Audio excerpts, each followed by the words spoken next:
Hello and welcome to the 3T RPG podcast. My name is Harrison Hunt and with me is Bick Lamley. Yellow. And of course we've got, speaking of yellow, we've got James Clark. I'm a coward.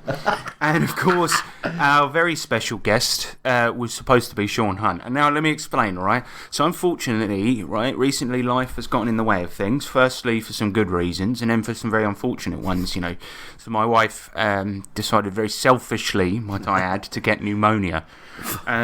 Anyway, at the suggestion of basically everyone on Discord, rather than putting nothing out, we were going to do an off-topic episode where we get our resident whack job Sean on to talk about lizard people. But turns out he had a bit too much to drink last night and now he can't come on. Oh dear. So what we're going to do instead, we're doing an off-topic episode, but the main subject really... Oh, hello. It's Sean. Sean, you are interrupting the record. You are interrupting. You're live. Sean, I can just put some clothes on. I can come. No, Sean. Don't feel bad, man. It's fine. It's fine. All right. But you have interrupted the podcast, so in more ways than one, you've drastically affected the podcast. No, sorry. At least you featured on it, Sean. Yeah. So you're on it. So you've really done your job. Tick the box. Hi guys. Just ask him one question. Yeah, I'll ask you one.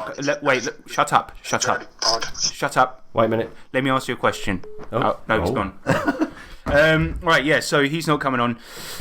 So we're going to do an off-topic episode. But yeah, the main subject today we're going to be talking about weirdos that we've met in our games, how to deal with them, maybe some weirdos outside of RPGs as well. Because you know it's a big thing that happens in this hobby. But we'll get to that later. Oh, yeah. First of all, I should also let you guys know that we're doing some off-topic segments for our usual segments as well. So, yeah, sorry if this one's a bit different, but, you know, give it a minute, see if you like it. If you don't, switch off. Yeah, I don't mind. No, wait, hold on, not that. Should we do some news? Yeah! I think so,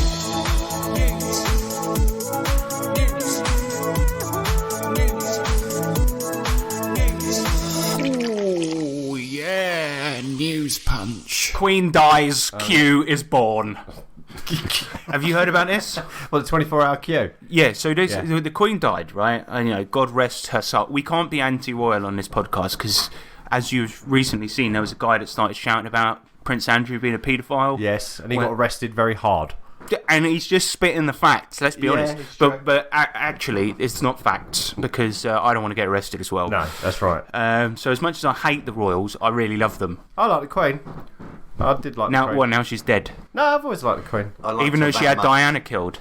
Yeah, but she... even though she protected one of the world's greatest paedophiles. One of the best paedophiles this country's ever seen. So yeah, you're pro-Queen. Yeah, I'm pro-Queen. She's alright. You are aware we're not talking about the band. Oh. Yeah, that changes everything. I'm pro that Queen. Yeah, I like that Queen, yeah. Like what about our new king? Our new king, though. Freddie and the gang. I just want anyway, so the queue to go and walk by the Queen's old bones is... they've officially named it Q, just Q. Q. So from this point onwards, there'll be Wikipedia articles and history written about Q. About Q, good old Q. Which I think is pretty funny. And in addition to this, it's recently come back into light because, you know, Charles is going to be our king now, right? He is our king now. King Charles III. Not my king. Not my king. My king's the Burger King. Exactly. I just him get really upset about the pen in Northern Ireland. Yeah. I mean, fucking hell, his hand was right next to it. He could have. So basically, he was signing something to say, you know, I'm king. Yeah, he didn't read the small print, but yeah, he's like, yo, I'm king. He signed it, and there happened to be a pen on the desk that he used. And it wasn't working particularly well. Mm-hmm. And he starts going absolutely mental. Every bloody time. Every stinking time. And it's like, mate, it's a fucking pen. Calm the fuck down. And then his wife had to step in. But then there was also did you see where he was signing it? There was like the box for the pen. Yeah. It was like next to his hand. And he was that weird face. Yeah, and he was like, can somebody get rid of this, please? It's like, it's next to your fucking hand. Just pick it up, you old fucking crap. And then he kind of growled at whoever it was to move it. I mean... you're about to run a country and you can't run a pen. Yeah, that's The worrying, optics right? of that. Can't run a pen. But yeah, I mean, it recently resurfaced as well that Charles, his Charles. old He is a skilled phone calls to Camilla Boll. Oh yeah, Camilla Bowl. So you remember when he was married to Diana, and then obviously him and the Queen had her killed. Allegedly. And he was obviously had a relationship with Camilla Parker Bowles at the same time, right? And in the phone call, this is just the gist of it. I would recommend go and read it. But he's just like, I want to be in you, and stuff like this. And she's like, oh, how cheeky. And he's like, I wish I could be a tampon, so I was in you all the time. Perhaps even a box of tampons, so I would never run out. I mean, that's literally the gist of what he's saying. He wants to be a tampon. And this is a guy that is going to be our king. Mm-hmm. Oh, mate, he's my king. King. Chug that monster. King of the hill. Chuck that monster. Anyway, so yeah, Queen's dead. Long live the Rip king. in peace. Long live the king. I hope he gets the situation with the pen sorted out. Maybe it's because of his fingers. Have you seen his fingers? What's wrong with him? The chunky fingers. They're not good. But he's not long for this world either. So maybe he's just like, I don't want to waste time with this pen. Yeah. I've got to get out there because I've only got about 5 minutes left. I've got minutes to go. Have you seen that oldest man gets first job? That has got to be a record. Seriously. Yeah. Lightning ricochets off puddle. Nice. So, yeah, this is our next... I'm just going to shout the headlines out, as I usually do. Please. So, a man called Aidan Rowan was playing Stray, the new PS4 game where you play as a cat. Yes, yeah, yes. I've heard about this. In his Oxfordshire home last Monday during the storms, right? In the game, a thunderstorm was apparently occurring at the same time, right? Suddenly, Aidan hears a loud crack and what he calls a heavy sensation in his right arm. He was out cold for about a minute before he crawled upstairs and asked his husband for a wet towel to soothe his right arm, which felt like it was burning. And his husband could also smell the arm and noticed that it was blistering and bubbling like pork crackling. Oy. Which is pretty grim. Anyway, Aidan was then taken to the hospital by his husband's parents, whereupon they apparently identified the burn as a lightning strike straight away. Now, how do these doctors, right, presumably doctors of medicine, they look at it and go, that's a lightning strike. That's a lightning How often strike. is that happening to where they can identify it on site? They're that good, but then they also say lightning never strikes twice. Yeah, so... In the same place. Yeah. Well, exactly. So that's got to be the first one that's ever happened. So that's your outcome. You're fine. You're not in going to get Oxford. struck Maybe again. Oxfordshire is like a mega conductor for lightning. Yeah. They knew it was a lightning strike because of the tire marks. Lightning McQueen. Nice. What? Hold Cars. on. So, let me Cars, just get this fam. straight. So he was playing a game Called Stray. called Stray. It's all, and not to spoil anything here, but the game is almost completely unrelated. But you'll see why the Metro have put this in just a minute. I mean, it's not relevant. A man's been sitting in his own house and he's been struck by lightning. Yeah. That's the story. Yeah, that's the story. Right. But anyway, he was fine, surviving with only minor burns to his arm. But he was seen by 9 doctors, right? And as I said, they're presumably medical doctors because when they were trying to ascertain how the lightning entered his house, they all concluded 9 doctors. Now these are educated people. Yep. Quote, the lightning had bounced off a puddle outside and crashed through his window. Like a fucking bowl. I've got a few issues with that, yeah. I mean, 9 of them scratching their head. yeah, it's just not like, well... Light does not simply bounce. yeah, exactly. Nick, you're an electrician. You ever heard of some electricity bouncing off a puddle? No. I mean, it can get conducted through the puddle. Correct. But unless he had one puddle outside and then one in his house and the window was open, I mean, it's not happening. 9 docs. 9 ducks. Anyway, the article in the Metro ends with Aidan apparently saying, that's the last time I ever play that cute cat game. Now, I don't think he said that, because let's be honest, nobody's that stupid to equate it like, well, the storm was happening in the game, so that's going to happen to me, you know what I mean? Like God saying stop playing that game. Stop playing that game, and then bounce. Bounce the fucking lightning off a puddle. He's just sitting there and he hears, We can still play the game, just not when it's in a fun storm. yeah, so anyway, he must have been sitting near a window, he got struck by lightning, but I just love it. It's just like, how can we make this story more appealing? Let's say it bounced off a puddle. Bounced off a puddle. And those doctors, 9 of them, you know, they're like, I reckon what it was is they're like medical doctors, right? Yeah. And they were just like, well, it's not my job. I don't know how it Does got a in lightning there. It bounce? But Fuck lightning it. bounced, didn't it? Somebody get me a wet towel. That makes me laugh. When he was crawling to his boyfriend asking for a wet towel. Yeah. Please. He's like, he's got struck by lightning. He's like, oh, fucking hell. I Need a wet towel, mate. Somebody get me a towel. I can imagine all 9 of them in the think tank just sitting there, but one of them's bouncing a ball, and it's like, what should we bounce? Hello, the bouncing. That's what, and it's like they've got one of those like serial killer boards with all the strings attached to it. I'm like, can lightning bounce? Prognosis unclear. Man goes to toilet, wakes up in coffin, being sacrificed to Mother Earth. So what? a man goes to toilet, wakes up in coffin, being sacrificed to Mother Earth. Long live the Earth.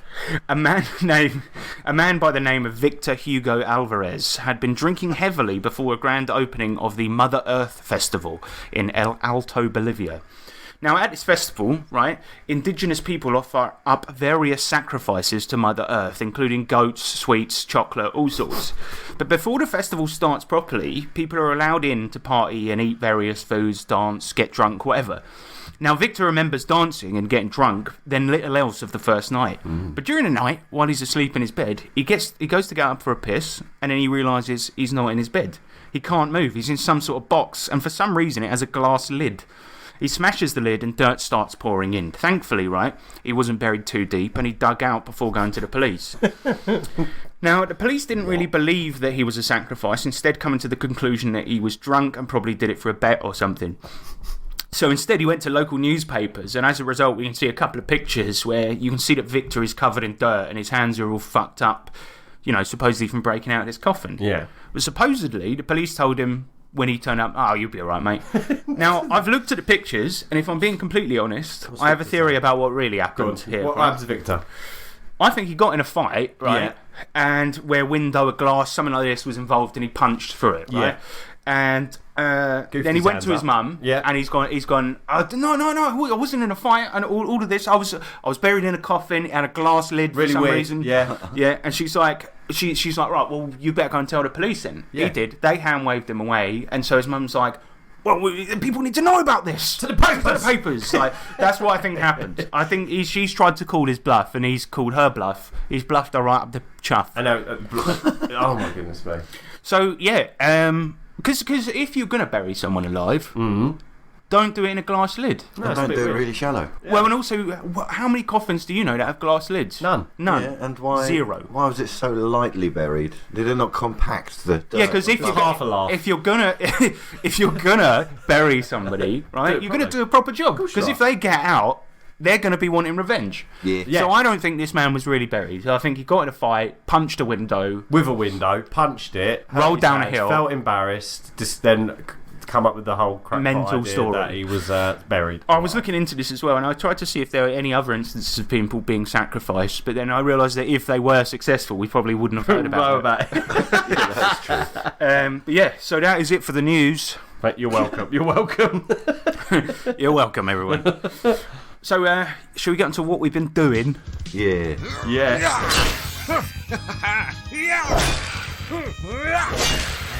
One of these. Oi, yeah. What you doing? We usually talk about what we've been playing on this segment, but we're going to talk about any sort of media, any things that we've been enjoying recently, things like this. I've been playing Xenoblade Chronicles.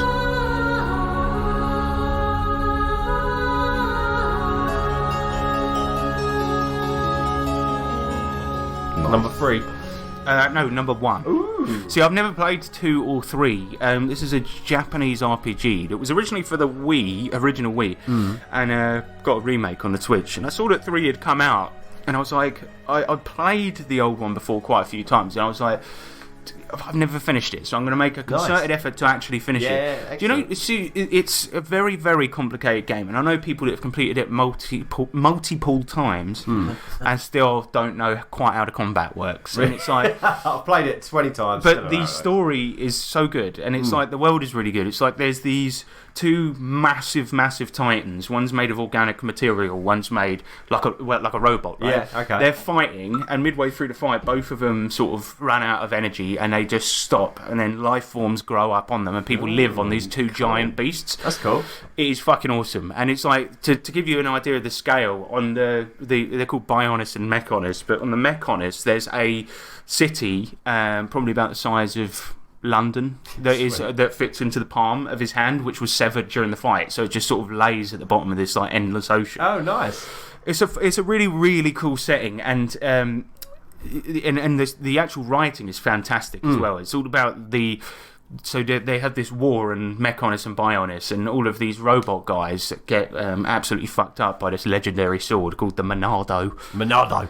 And essentially they drive the forces back, and everyone lives in peace for a whole year. But then suddenly the mechs start attacking again, and you get caught up in it because your best mate dies. Okay. Now, what's funny about it is the writing is spectacular, and I'm right near the end now. It's taken me about 40 hours. But what's funny is I'm playing it with the Japanese dub, and I don't know if that was available in the original version, because I remember I played it with the English voices, and they are so bad. The translation was done by an English studio, and the writing is fine, but the voice acting is so weird. Really? It sounds like, because they're all British voice actors, but they sound like they're doing an impression of a British person. Hold on a second. What was all that about?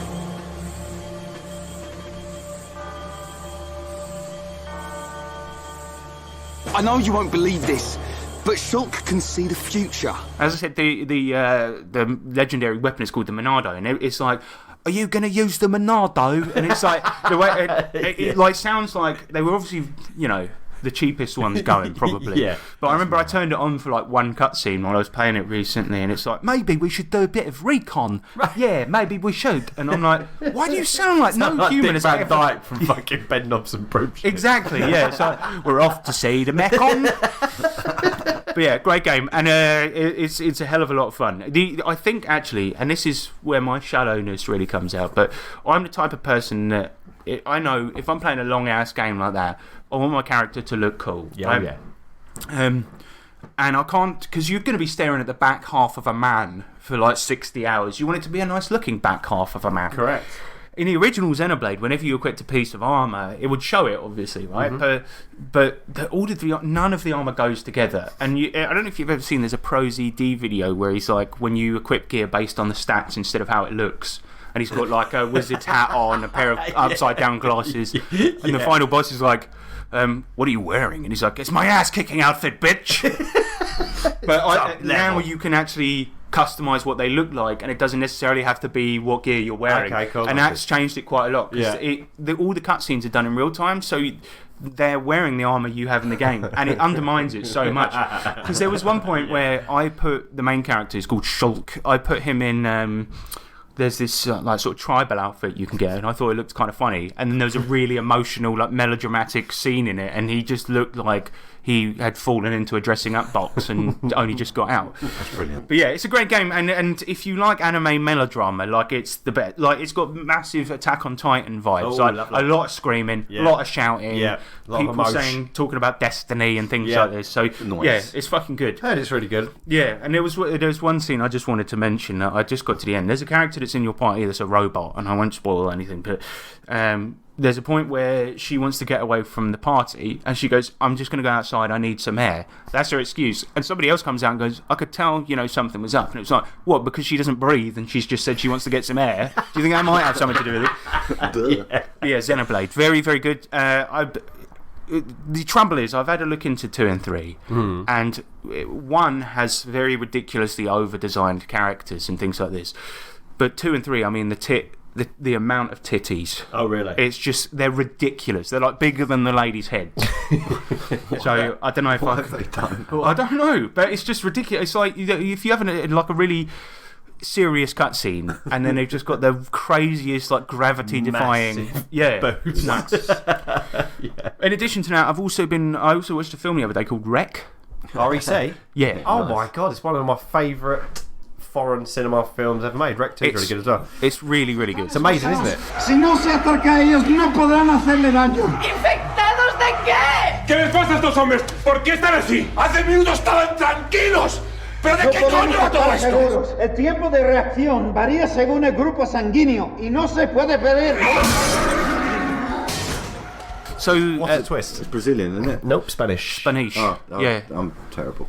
Close you might have seen it. I have seen it. It's a first-person found shooter footage jobby. Oh right, but it's very, very well done. So it is in a lot of ways. It's supposed to be a zombie film, but it's more of a rabies film. It's like a more realistic take and on that it. mad twist at the end, which I won't spoil, but that gives it another element, doesn't it? Well, it's 16 years old. I think we can spoil it. Yeah, okay, fair enough. So it's like, obviously... A curse. Yes. A Catholic curse. Yeah. Yeah, it was a great film. So it's a found footage thing, one camera, no music throughout the entire thing, and it's where this building gets put on lockdown. And in fact, there was an American film that was based on it called like Contagion or They something. remade it, Yeah. but it was shite compared to Wreck. Yeah, Wreck and Wreck 2 are incredible films. It's very good. Yeah. And one of the things that struck me about the film, though, is at the end, the wildly inappropriate ending music, because it's like a very serious, really tense film that it's like you're on the edge of your seat the whole time. Yeah. And then the main character gets dragged off into the darkness, and then it's like, and it's like, it was like such a really like high emotion, tense film, and then it's like at the end, it's like, and I'm like, there was no music you could have chosen that would do the film justice, but there you go. Yeah, it's very good. Watch that. Because it's the conceit of the film is it's a lady who does a program about jobs that happen at night. That's it, exactly. And she goes there with a documentary crew, and as this zombie She goes to the fire station, doesn't she? That's where it starts. Yes, with the fireman. And they get to this building, and then it's like she's filming the whole thing. But I forgot. So it's a documentary, and just before we were about to watch it, I told my wife, I was like, "Oh, this is a documentary, by the way." And you know that first scene where the woman bites the guy's fucking neck off, and she was like, "Oh my god!" And then just for a second, and then she's like, "This is a film, is it? It's a zombie film?" And I was like, "Yeah, gotcha, yeah." But it was so funny at the end. You know when they go up into the there's a bit where they go into the attic, and because they can hear they're trying to leave the building essentially. Yeah. And then you see this thing's face, right? And my wife just turned to me at that point and just went, "I hate you." It's so good. Yeah. But it was Wreck 2 is like the aftermath of the first one, isn't it? I believe so. I've seen them both, but I can't remember. But you see the original characters as zombies in the second one, if I'm not mistaken. Yeah, I think you're right. Great film. I finally watched the film. 16 years a bit late, but there you go. I'm so glad. Welcome. I've recently, my voice just broke. I've recently rewatched the Lord of the Rings trilogy.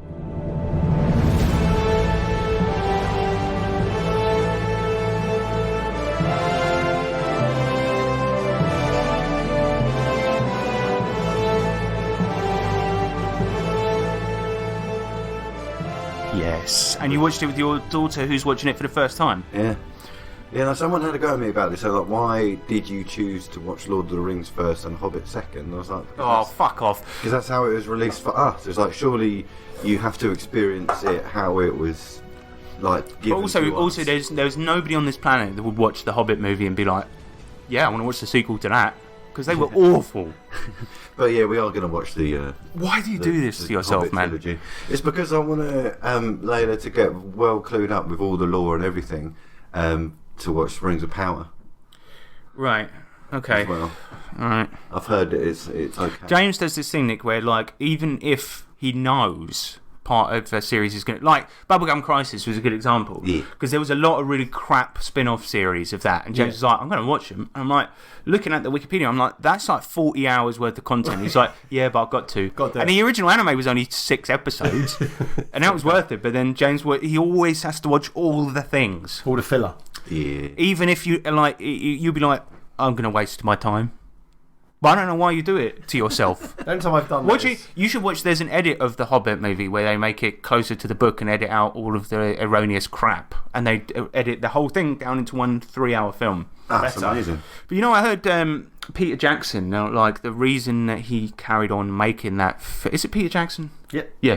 Film was because Guillermo del Toro was originally directing it. Yeah. He backed out. Then Peter Jackson got brought on, and when he saw what a clusterfuck and how terrible it was in comparison to the original trilogies that he made, he said that he was going to leave the project. And the production company said, if you leave, we're going to pull this film away from New Zealand and just make it in Hollywood. Ouch. So he basically had to do it. Did it for New Zealand? Yeah, so that people wouldn't lose their jobs. Oh, wow. And because that kept loads of people in jobs for years, didn't it? Exactly. But it was like he then, if you see like the boardroom meetings with him in Yeah. it, you can like see footage of it, and he looks like he wants to kill himself. So upset. There's all people talking like, do you remember like the stupid battle scenes from The Hobbit where they're like spinning around in a barrel and chucking each other, and it's like he's just like, what have I become? This? And supposedly Christopher Lee cried on the set as well because he was he was just, there was a green screen and somebody was like moving an orb on a stick around that was supposed to later be an effect, and apparently he started crying and was like,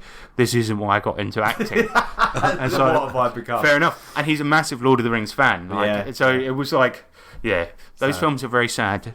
But I genuinely think if you make your daughter watch the Hobbit films, that is child abuse. Hey, she's up for it. It's fun. I haven't seen them, so. But I loved it because Layla said the other day, James's daughter said the other day, she said that when she was watching it, she was like, I can't believe this film was made 20 years ago or whatever it was. Yeah. And it's true. The effects are still so good because a lot of them are practical, but then you've got some others that were, the CG was pretty decent for the time. That's like Aliens. When you watch it now, still brilliant. Yeah, exactly. You know what I mean? Like practical effects is so always good. better. That's why I quite liked that. So they made a film called Predators, and it was like, I don't know, past 10 years or so. But they used guys in suits rather than CGI. Yes. And again, it really gives that vibe of, I don't know, it just looks better. Well, it's always better. Like even if you can tell how it was made, I like that because you kind of get like the old Godzilla films. Like you can tell that it's a bloke in a suit smashing up miniatures. But again, it's like then you get these cool stories like when the suit caught on fire and the bloke couldn't get out, and like, do you know, because they had all those fireworks going off to make the effects. It's like the new ones; they're kind of cool, but it's like it's all CG. I miss it when it was, because you could really tell it was a bloke in a suit. I love that. Like Power Rangers as well. It was good for that. I mean, because that was like Godzilla but made in 15 minutes on a budget. That's what I loved about it. But you forgave it, didn't you, Power Rangers, when you was watching it as a kid? Because, I don't know. It was cool as fuck. Cheesy. It was. As a kid, it was wicked, even though you could tell that it was. But James and I watched a couple of episodes as adults, and it's still enjoyable. Like, not in a serious manner, but it is really fucking enjoyable to watch. Especially like the over the top hand gestures and shit. Let's go over here. Like, and now they've been sort of, they were never filmed in HD, the old series, but it's like now you watch it on an HD TV, you can really see that the bits where they're fighting were taken from a Japanese show made 10 years prior. Because it's like one's really crisp, one's not, and it'll keep the sparks that just come out their chest every time. Oh, I love it. Oh, that's brilliant. And the way it's like literal like 7 minutes of filler each episode while the Megazord forms, and it's the same fucking animation every time. Love that shit. Yeah. Oh man. And have you seen the one with the rapping pumpkin? No. Fuck, it's good. No. There's like it's when the Green Ranger was in it, and it was like there's this pumpkin the long guy. hair, so, Tommy. Yeah. Did he become the White Ranger though? Yeah, he did. Racist. But yeah, there's this rapping pumpkin guy, and he comes out and he's like, yo, I'm your enemy. You're gonna go down on the ground. That's where and it's like really old man rapping. It's perfect. Absolutely perfect.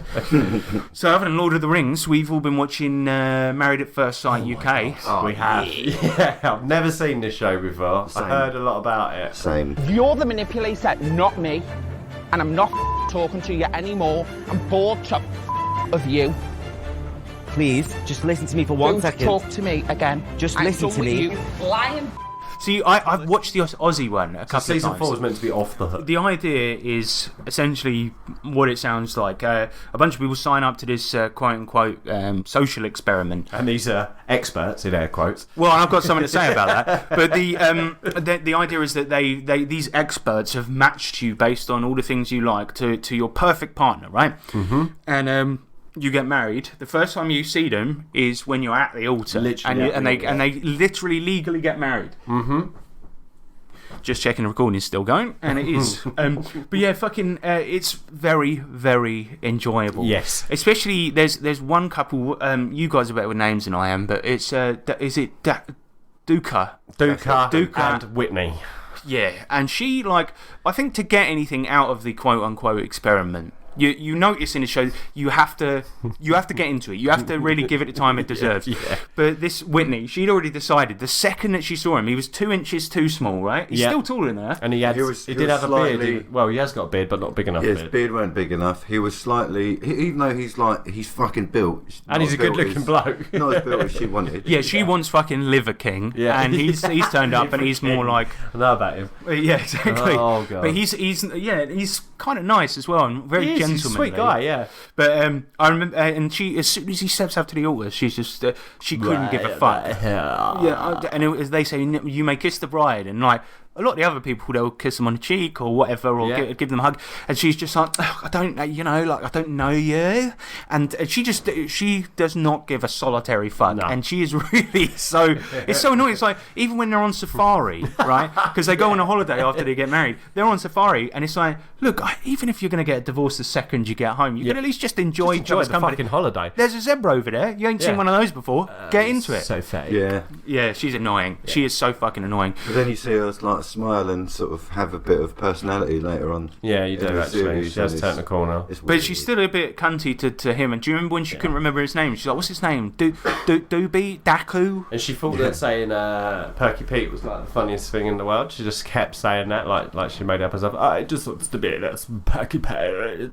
Yeah, the way she speaks, that is accurate, just to let you know. She speaks for her. Yeah, because he is very... He comes across... It's a little bit forced, but he's trying to be quite positive. Isn't he? Yes. I believe that he wants to be a inspirational speaker, so he's very that. To be honest, though, he does have a bit of a holier-than-thou presence. Yeah. The one that annoys me is the my least favourite. It's not the gay couple, but one of them. I was going to say the one from Liverpool, but it's the one...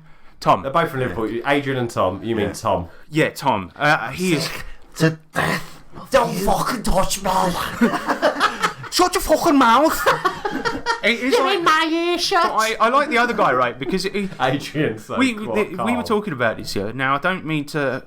Look, I'm gay, so I can speak about this. So, if you're a gay person, and this happened with one of my wife's friends, right? Yeah. He maintained that he was into women, but he had a pocket square all the time, and that's when you know. Yeah. And then eventually he came out, right? But then suddenly his personality changed overnight to where he's like, oh, hello, and it's like, what happened? And with these guys, Aidan and Tom, Aidan is like just a very normal, down to earth. Yeah. But then Tom is like. He's so fucking over the top. And his boyfriend, husband, rightly points out, he's like, it's all just a fucking act. And he's like, no, it fucking isn't. And then later on, he's like, I know it's a fucking act. I'm just so upset. I've got so many demons in my fucking closet. Alright. £5 chicken and chips, bargain. This is only £5 chicken burger and chips. So nice, such a bargain, and proper nice as well. Right, nobody will tell me. Anyway. He flies off. He says that his husband's boring. Yeah. Because he doesn't say anything, but he doesn't let him fucking speak. He don't get a word in edgeways. That's why. It's so annoying. It's so frustrating. He's very flamboyant. And he's very. But also, it's a bit fake, and he's very he's mood swingy as well. Their up and downs are really, really, really confuse me. But Adrian's really sweet. They can be super sweet. Yeah, totally. I don't know if you saw the second commitment ceremony. Yeah, I've seen it. Part of the dinner, wasn't it, when they had to tell truths? They had to. The truth box. See, I haven't seen it yet, but feel free to spoil. It was basically Adrian said something incredibly beautiful. One of the most beautiful things. Honestly, one of the best things you've ever heard on even TV. the experts were like, I'd never heard something as nice as that. It was actually absolutely stunning. So it's like, what would you change about someone? Yeah, and then it just puts you got a lump in your throat from it. It was very, very, very good. It was so I thought you were going to say, I went mental. They were like... there was some mental stuff that happened. There was loads of mental stuff, because it's designed to make them kick off a bit. I got a bit teared up with the one, the lesbian couple, because one of them had... her hair just fell out one day and it never grew back, right? So she wears a wig. Yeah. And when she was like, oh, by the way, I've got something really... and she was like building it up in her head. She's like, oh, by the way, I'm bald. This is a wig. And her girlfriend's just like, I don't give a fuck. Yeah. You're well fit. Yeah. They're funny. They're all right. Their main issue is veganism. Oh, yeah, because... one of the other was like, what, she can't eat an egg? She can't eat an egg. She's like a bit on the butch side, shall we say? Yeah. She works on a building tomboy. site. Yeah. Tomboy. That's Yeah, it. that's it. And she's just like, I can't believe she's done it. Fucking She's an meat. Northern lass and she likes to rape. Oh yeah. She don't eat fucking meat. Don't man. even eat a meat. Like. You be fucking cold, man. But yeah, it's a cracking TV show. It's oh mate, so I've never watched TV like I like my cringe. I've never watched TV. I've never watched TV. I've never watched a piece of TV that was so cringy that I actually had to cover my face. Have you seen the bit when they go on honeymoon and Richie, who's never been in a relationship, who's been paired with someone who's already been married twice? Oh yeah. Went to Bavaria, and it was the most disgusting scene I've ever seen. You know when they're going through on the coach. And he's just constantly like trying to kiss her and hold her and stuff. Yeah. It was just so cringy. But if it was the other way around, it'd be seen creepy. Yeah.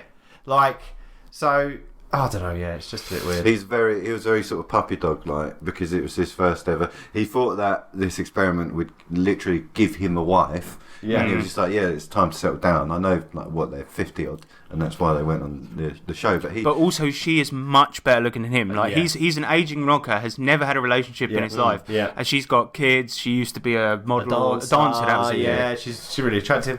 But you could tell his eyes lit up, whereas she, when she first saw him, was like, okay, he's an average looking bloke. And do you know what?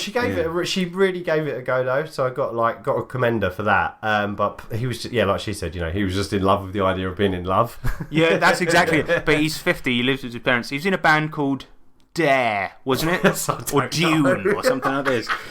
It was something. Yeah. But that really fucking cringy. I couldn't watch that part. Great series. So, yeah, really good. Crack on and watch it. Yeah, watch it. I'm looking forward to the Australian one that's coming out at some point. The Australian one is really horrible. So notorious. Well, I don't know because I've only ever watched season 1, I think. Right, so whenever I speak to anyone about that, they go. So whenever I say, "Oh my god," well, apparently it's watch it just for the first time. drama, and they're like season 4, Australian. Never seen anything like it. Yeah, right, that's it. I'm going to check that out. It's the one to watch if you want. Because we've been watching a lot of 90 Day Fiance, which is, and the weird thing is, in Married at First Sight UK, there's the guy who is English and he gets with this really beautiful woman and she kisses another lady in the bathtub. Oh yeah. Right, he looks exactly like a guy from 90 Day Fiance the other way who was also English and lived in the same town as that bloke, and they look exactly the same. They even act the same, and they both play and I'm like, well, he's got a different name though. Yeah, well, he was very smart. Yeah.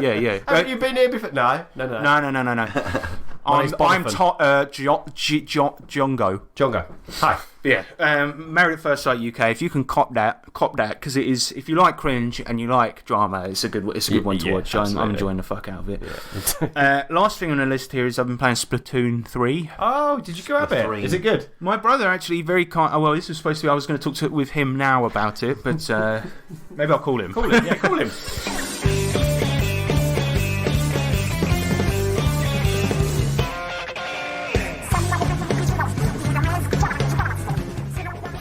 All right, Sean. What's going on? Just wanted to. Why can I hear myself? Sean, I can hear myself. There you go. All right. Okay. No, this isn't working. I'll call you in a bit, mate. Oh, he hung up. I think he's really angry. So if you've ever played a Splatoon game before, this is very similar to the other ones. Oh, good. What they've done is they've iterated on it, so it's like a lot of small upgrades rather than one big one. The game plays exactly the same. Okay. But yeah, it's not a bad thing though because the mechanics were very good. It was really good. Yeah, I enjoyed it. I enjoyed the hell out of it, and I mean, it's a shooter where you don't have to be good at shooting to enjoy it, and that's helpful for me because I am rubbish. I used one of the melee weapons. It's a bit massive paintbrush. Oh, I like that. I use that as well. Yeah. Well, it's a good game, and they do these things called Splatfests, right? Where one of the main modes is Turf War, where you just have to ink more of the level than the other team. And they do Splatfests, and basically Splatfests are like you pick a side on a certain topic, and you will then face off, and the winners at the end will get a bonus, like whoever won the most games. Yeah. Now, I've always said the UK ones are way shitter than the Japanese ones, like because the UK ones we had like Ketchup or mayo? Ketchup or mayo was the classic because everyone called it the blood and cum event. I mean, they just shouldn't have done the colours. Simple as that. Ketchup or mayo. Yeah, but they did one like this. Do you have the bog roll on so that the bit faces forward? Or do you have it against the wall? And it was like, you really divided into two camps there. People who do care and people who don't care. That was it. So it's kind of a shitty one. But the Japanese ones have always been really good. They had sushi versus ramen. They had chicken McNuggets versus fries. So you get a special McDonald's tea for your character. I'm a nugget guy. Yeah, same. Nuggets as well. But in Japan, it has a bit more significance because you can get either nuggets or fries with your meal instead of. Yeah, so. And if you upgrade to large, you get 20 nuggets and a Big Mac and a drink. I mean, that's mental. But anyway, so Sean convinced me to. Now you can actually change your region to be on what Splatfest you want. So you could be the Australias, the Americas. Sean convinced me to go to the English one last night, and we've got. What is it? You're stuck on a desert island. Do you want grub, gear, or fun? Packet. Gear. Oh, right. Packet. Right. I understand you. So, yeah, I mean, it's another pretty lame one, but it's kind of cool because they have this thing in the game that's like the square, which is like the hub from which you do everything. And you can see the Splatfest is next week, and they are like, you can see the squares getting built like gradually, and like so it's kind of cool. Like, I've always liked that community aspect of it, but it's also got this fucking mini game in it, which is a collectible card game, and you can win cards by doing battles and stuff, and that's what I spent most of the time playing because I really like it. That's fun. But yeah, great game. You've been playing multiplayer then online? Yes, me and Sean were playing it last night actually. Teams of 3? 4. Ooh, nice. 4, I think. Yeah, no, it is 4. It is 4. And play 4. Yeah, they've got some good modes in it as well. Like, and if you have save data from Splatoon 2, it'll carry it over, and you get tickets to unlock later items. You can play ranked battles straight away. Nice. For some reason, they called the ranked battles Anarchy battles. I don't know why that is, but yeah, it's wicked, and they've made it a lot more playable than it was before. Like, there's a lot of quality of life things in there that make it a lot better. But yeah, Splatoon 3 can recommend. Splat 3. Well, we always joke about this because Splatoon 2, they could have called it Splatoon number 2 N, right? Yeah. And then they could have called this one Splatoon 2, even though it's the third game. But we always call it Splathreen now. Splathreen. Yeah, stupid. Yeah. All right. Well, that is it for what we've been doing. Do you want to go? Should we do a main subject? Sure. Yeah. Main. Subject. Magic. Main. Subject. Tokyo. Main. Subject. You know not of the crunch. Oh God, yeah. Right, main subject today. We are going to talk about weirdos. Yeah. Weirdos that we've gamed with. How to deal with weirdos at a table, or often with weirdos at gaming tables, it tends to come out more between the games. Doesn't it? Yeah. A lot of drama. And we've had our fair share over the years, from the funny to the genuinely distressing. And I think we're going to just have a little chat about them today. I mean, one of the ones that I wanted to start with was sort of on the smaller scale, and it's one I told you about outside, James, and I can't remember for the... Oh, no, Harold, that we used to game with, right? Yeah. He was one of the best fucking characters. German guy, oh my God. Yeah, in our Warhammer game. And what happened was, and this is, you always run the gambit of getting the weirdos when... You just advertise. Invite online game. Oh, yes. yeah. And that's what our Warhammer one was. So we had a few people that didn't know each other. Yeah. Harold, he came into the game. And he was funny because his character was very one-dimensional, but like in the funniest way. Because he smash him. He had a Warhammer, and he was like, every time it would come up, he just, I smash him with my Warhammer. And that was basically... That was it. So that's all he ever said, right? So, James, one day, Nick and I are playing, and we just hear... and he's just falling asleep, and then Erica's like, Harold, wake up! And he wakes up and he goes, I smashed it with my Warhammer. But we were just like in a carnival or something at the time, or something like this. That's sort of a diet weirdo, really, because he was actually a very nice person. He was a very nice guy. That was every other Sunday morning. And because his character was like a murdering psychopath, when his character died, he came back as the mother of one of his previous character's victims, who was looking for his character, not knowing that he was dead. Yeah, very clever. It was very, very cool. There's another weirdo that I want to talk about, who I will not mention by name, But essentially, he was a friend of mine. I've known him since we were very young, right? And this guy, he's a bit of a lol cow. We're going to call him Jeevis. And yeah, he's a bit of a lol cow, and he was a person who's had a very difficult upbringing and has combated that by smoking way too much weed all the time. And as a result, he got very paranoid, right? And he would often think, like, all the drama didn't happen at the game. At the game, he was mostly all right till about 9:30, where he was so stoned he could barely move. Yeah. This guy, just to give you a flavour of how weird he was, right? He has a haircut like Richard III, not even joking, like exactly like it. He blames everyone else for his problems, but he once released a rap video. So he listened to grime, right? Thought, like a lot of people do, listened to it and thought, okay, I can do this, right? Easy. So Jeevis came out with a video, and I'm not going to link it, but it's one of the worst things I've ever seen. He was in his friend's house, and he for a period of his life, and you know what he looks like. He's like a blob with Richard III hair. And for a period of his life, he would carry around a notebook, and people would say, hey, what's that? And he'd be like, I'm a rapper. With the sick shit that I pull off, I ain't not like no other MC. My choice of weapon is my mind. If you want to go 2 for 2, I'll make you look silly. I'll make you ride as far as you possibly can. And he worked in one of the local pubs, right? And when his rap video came out, it wasn't something he did intentionally. Somebody filmed him rapping on their phone, and then they put it onto the internet. And some of the lyrics, there's one that's like, I just wish you would ever be gone. There's also, you make me fucking sick, fam. You care about nothing but your dick, fam. Whoa.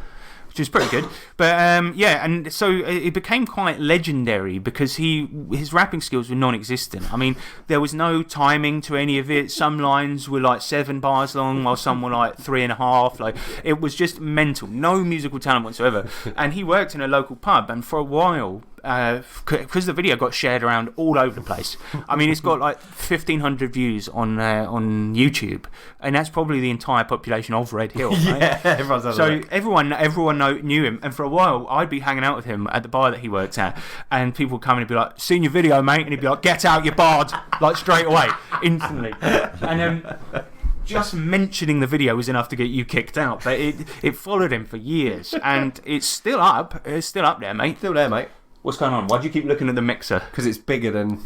Oh, yeah, different I one? pulled the Pro one. Oh, nice. Yeah. Sorry. I was thinking, why does that look so large? Anyway, yeah, so this guy joined our game, and his paranoia was nuts, right? So, to put it in perspective, what happened was, like, he joined our game, and he played in maybe a couple of campaigns, right? And he just started getting paranoid and causing a lot of drama. So, one time, I was midway through a campaign, and clearly, Jeevis, but like behind the scenes, had been talking to my brother and being like, "Why is it always fucking Nick and Harrison that run campaigns? Why has nobody ever asked me?" And he sort of like, he was just sitting there. He's like, "Have you not noticed how for the past couple of weeks I've been quieter than usual?" And it's like, for fuck's sake, if you wanted to run a game, just ask. And then he did, and he ran it, and it wasn't very good. Well, but the point is that it was always like little things like this, and it was like at one point he had beef with James for what all I can attest to is that it was no reason whatsoever. Like, I think it was that James didn't ask him how he was one day, and he was going through some sick shit in his life, and he was really upset about it. So he would just constantly be like, "Well, this fucking group, there's so much fucking drama," and it's like, it's all you, man. It's all you. And it was all paranoid. Like he'd think people were plotting against him for the most bizarre things. Like, if I killed one of his characters, or if he got hit by something, he'd be like, "Why is it all attacks are directed at me? Why is it always me?" And it could be one attack in a game. Obvious. But yeah, the weed smoking had made him very, very paranoid, and it all came to a head when he stole off my brother, and we had to kick him out the group. But he was stealing weed, stealing money. I mean, yeah, nutty guy, absolutely nutty guy. But the rap video was really what made it. But yeah, a lot of drama came out of that. Lot of drama. And it was also, I remember once talking to him at the game, and I was like, "Devious, man, why do you like to get really do you have to get really stoned?" Yeah. Like, really. And he was like, "I like getting really, really stoned." That was his excuse. I'm like, well, okay. At least he's honest. Fucking hell. But yeah, do you have any abiding memories about this chap? I can tell you about the Smash Brothers tournament. Do you remember that one? Yeah. Tell me. So, we used to have these Smash tourneys with all of our mates, right? Oh, a good laugh. Yeah. It was good fun. It was good fun, and it was when his parents were on holiday, and we would go around there and we play, and he'd set up a tournament bracket and things like this. The thing is, right? Probably me, you, James, and Tobuscus, one of our other players. We were the only ones that didn't practice at all. Like, we just turn up. Yeah, we just turn up, play for fun, right? Sounds fun. And these other dudes were like, they'd be practicing. They were in the lab. Especially Jeeves. He would take it so seriously and practice and practice and practice. And he had this consideration that because probably out of all of us, James had played the least, right? That of course he was going to beat him, right? That was like, to him, that was a given. And he started off being really cocky. He was using Diddy Kong, right? Which makes the story even worse. But he was crawling along the ground, like trying to mock James. And James fucking beat the shit out of him. And then it was like, so after the game, he then said that he was having a whitey, right? He lied. He said he was having a whitey. For those that don't know, you go white. It's you go. We go yellow, didn't you? It's when you smoke so much weed, you go pale and you're really sick. And yeah. So he said he was having a whitey, right? And we were like, oh, I feel better, mate. And then he was like, and we were like, do you want to? What? That's the reason why he can't play. Yeah, because he lost and he rage quit. Then he had a whitey, but he pretended to have a whitey. Right? He was actually rage quitting. Anyway, so we were like, you can just stop this. And he was like, oh shit. Right, I'll bleep that. 6 minutes 17. I'll bleep that. And I was like, Jeeves, we can stop this if you want, mate. And he's like, no, I'll still play my game. I'll just fight through. And then because of the amount of people that we had one mode where you could win bonus points, where you, as one person, would face off against 3 guys at once, right? Okay. So he wakes up from his supposed whitey that wasn't a rage quit, jumps on, beats all 3 of us, and he was back to his normal skill level, then sits back down, right? And there's this sniper in the Metal Gear Solid series called The End, right? Who's basically about 2 breaths away from death, but he basically hibernates until it's time to snipe. And that was exactly what this guy did. He pretended to whitey because he was so angry about having been beaten. Having on a fun game with your friends. On a fun game while he's playing Diddy Kong. Diddy Kong. It's like, imagine getting upset about that. I mean, it's just insane. That's not. I understand frustrations when you play games, but like to outwardly make it like consume your being at that moment. But it happened once as well. Like, not even. I get it. He's been practicing for the tournament for weeks. He's frustrated he didn't perform, right? But then there was another time where he was playing just with my brother in my flat where I lived with my mum. And me and Millie were sitting in the front room, my wife, and my brother comes in. He's like, "Guys, have you seen Jeeves anywhere?" And we were like, "No, why?" And he's like, "Well, he lost at Smash Brothers and he ran out." Like, down the street. Later on, he came back. Sean and the guy came into the front room, like going to get a drink or something like this. And Jeeves looked really, really unhappy, like he'd been crying. And he walked past me. And I was like, "You're right, mate." And he's like, "Yeah." And I'm like, "What happened?" And he's like, "Just suck at Smash." Is he like one of the guys that would? Because I had friends like that, you know, that get really angry with the pad and just like smack it on stuff, snap it in half. Like who's that guy? Is it Wings of Redemption? I think his name is. You will see him trying to bend the controller when he gets angry, and it's like. And you can hear the noise, the clicking. But yes, so for an example, I borrowed a controller of him when we were kids, and it had bite marks in it because he was getting angry and just biting the controller. Oh my God. It wasn't wireless before, but he bit the wire. Yeah. So that's the kind of was the kind of guy we were dealing with. And actually, now we speak about it, what went on, between the games was actually a lot less worse than what was happening in his real life. But it's funny because he has there's a noise that he makes that only he makes. We don't know why he does it. It's not Tourette's or something like this, but when he gets angry, he makes that noise. And the funniest thing is his favourite band in the world is the Foo Fighters. Exactly. But he did it once. He quit his job in quite a spectacular way, where we used to work in a fish and chip shop together.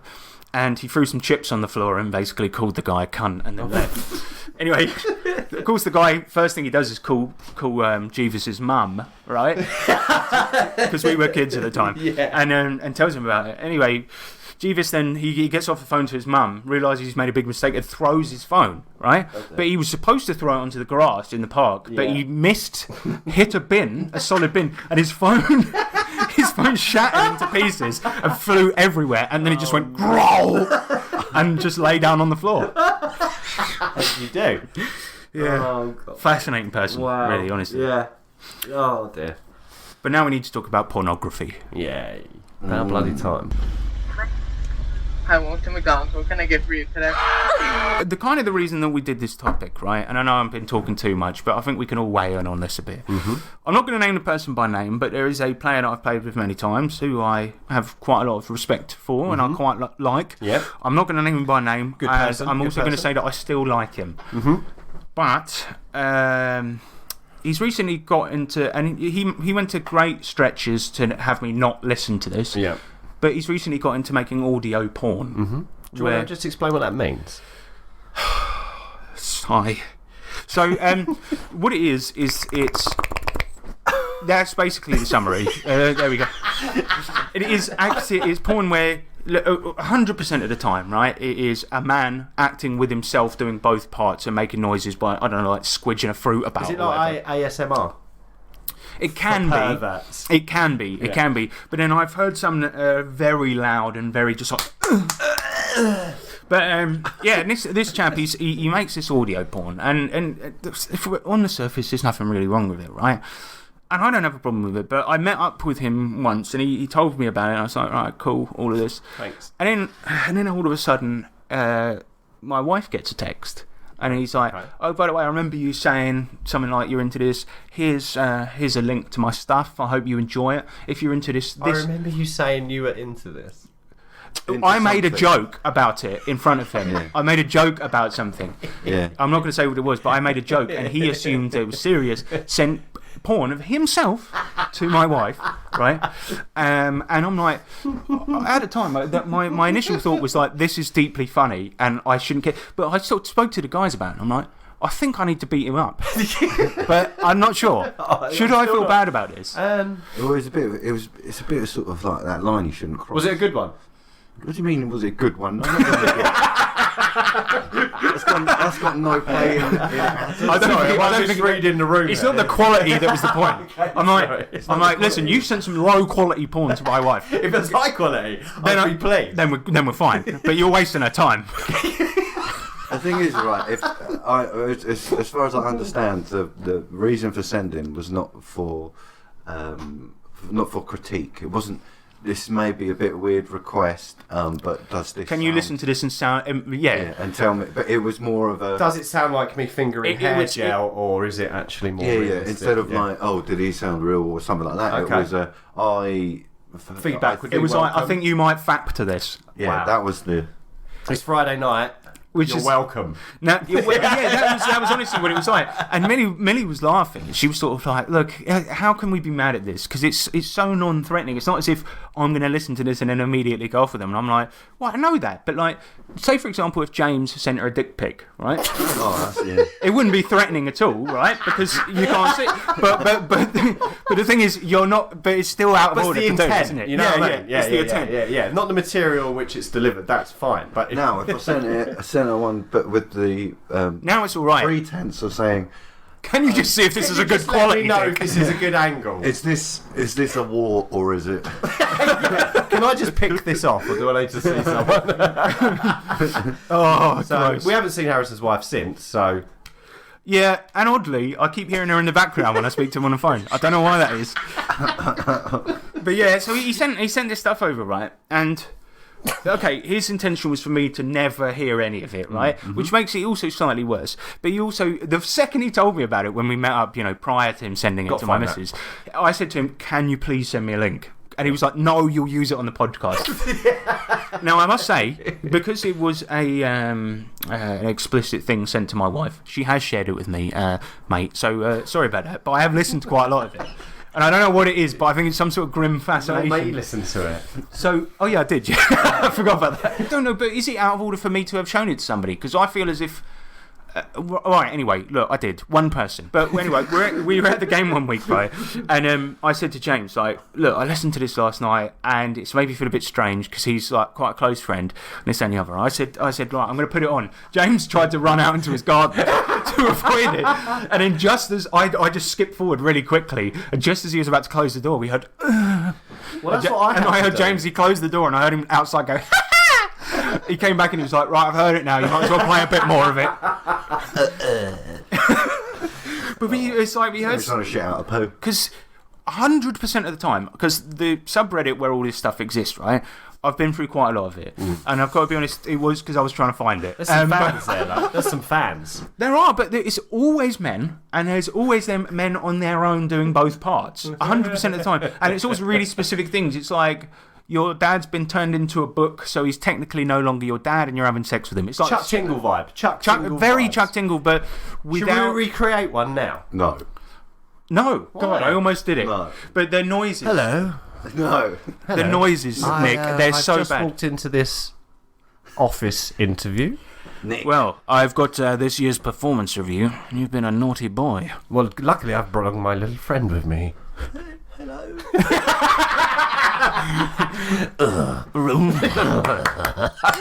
What's happening? What's happening? This got dark, man. This got dark. He's a small. You get the idea. He's small in size. It's but a midget. he's It's a midget. actually It's a 40. 47. Yeah. Come here, adult male. Okay. Adult male midget. Yeah. Yeah. So I mean, that's got to be the weirdest thing a player who's a guy I RPG with has ever done. I mean, can we Nick? What's your takeaway from this? Is it weird to do? Is it wrong to have sent that to my wife? Of course. What should I do about it though? Send one back. Do you think record a podcast where we talk about it and he knows it's him, but nobody else is ever going to find out? Do you think something like that? Yeah, maybe that might work. Yeah. I was just a bit embarrassed, and it's also like having listened to so much of it. I know that was my choice, but I couldn't look away. It's like because it's someone I know recording this stuff, and I'm like, right, I've got So Moorish. One more. Just one more. Listen to one more. And then we see the one about a Welsh mine that's dug too deep and they've awakened a Balrog in the darkness. Oh, yeah. Not the guy from Street Fighter, but the big thing from Lord of the Rings. Okay.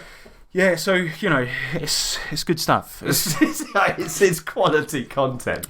But we have thought about, let's say the guy's name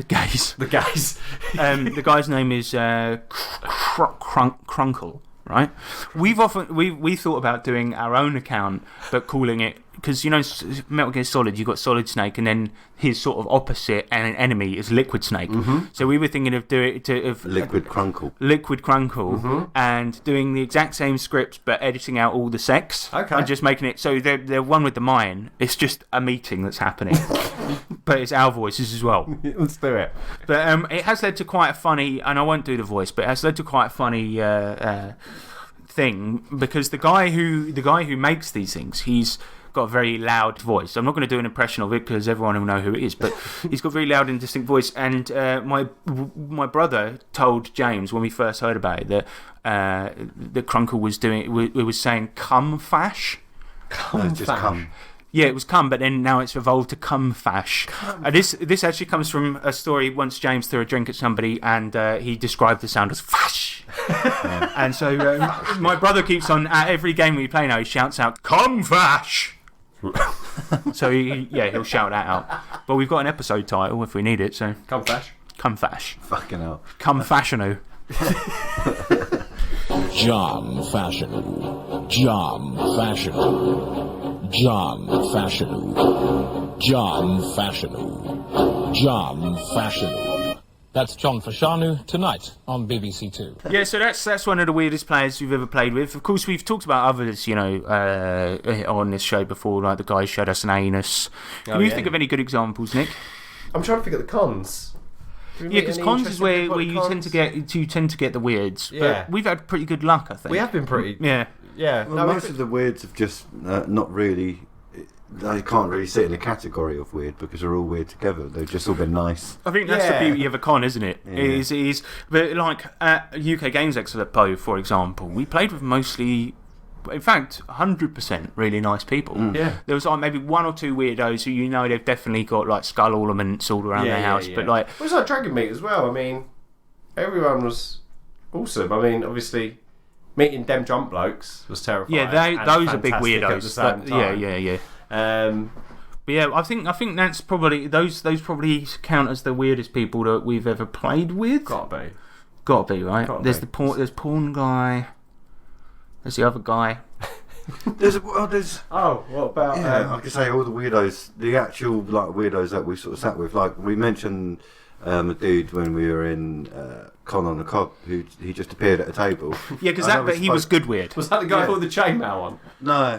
Oh god. See that's a good one actually, because there's this guy at Con on the Cob, and everyone just calls him Chainmail Guy, because his job is that he makes real armour that people use for LARPing. But he sits at a game and he'll have his legs wide open, like astride, like he's hard as fuck, and he's just putting links together the whole time. Yeah. And apparently, like, people keep. It's like fine as long as you're in the game, do your accounting or your chainmail or whatever you got to do. But like this guy, he just will not pay any attention. No, and then he's too busy chaining, isn't he? And he'll just sort of one-handed just roll a d20, and he'll just go, "I succeed."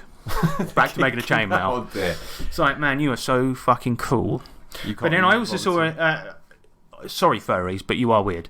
There was one time, one of my favourite memories of a con was basically of two weirdos, because our friend Gary McCallum, who's a trucker and probably quite hard, I imagine. Yeah. He was up in our hotel room, and he saw a guy who was dressed as a dragon, and maybe Gary's eyesight is not that good, but this guy was a scaly actually, that's what they call him. Scaly. He was a scaly, and he was in a dragon outfit. Gary stuck his head from the second floor, mistook the guy's costume for a chicken, and he was like, "Hey mate, I like your chicken costume." The guy got insulted, and he was just like, "I'm not a fucking chicken, I'm a dragon. Come down here and say that, you prick." And Gary was like leaning out the window, speaking to a guy dressed in a dragon outfit, and he was going, "You kick my ass, I'll come down there and fucking wipe your ass all over the fucking car park, man." And he was having an argument with this guy out the window. In a dragon outfit. Yeah, I mean, I was just like, this is the best hobby in the world. Like, where else are you going to get that? That's fucking fun. Yeah, fucking amazing. I mean, of course, all the guys in the... Oh, I've just remembered one. Do you remember in the Google Plus days when... what was his name? Matt Jones?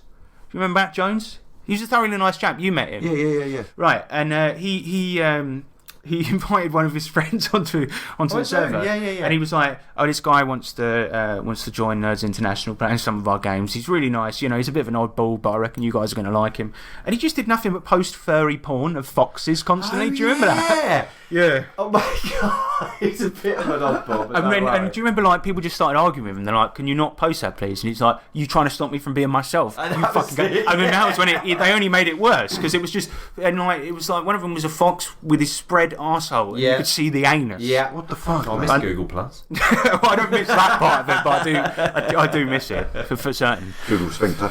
I also had one once where I played on Tabletop Simulator with a guy who was in our Wise Guys campaign. He's the guy that talked like that, and we thought it was a voice, but it was actually he actually did sound like a mafia guy. That's awesome. He was so nice, Yeah. and but we were trying to play with him once where we played on Tabletop Simulator, and he had this old crappy computer, and the whole time he was just like, "Oh, I'm having a hard time with his figures, man," and you could see, because he was lagging, he was overcompensating, but we weren't lagging, and we could see that he was just every so often his character would just fly off.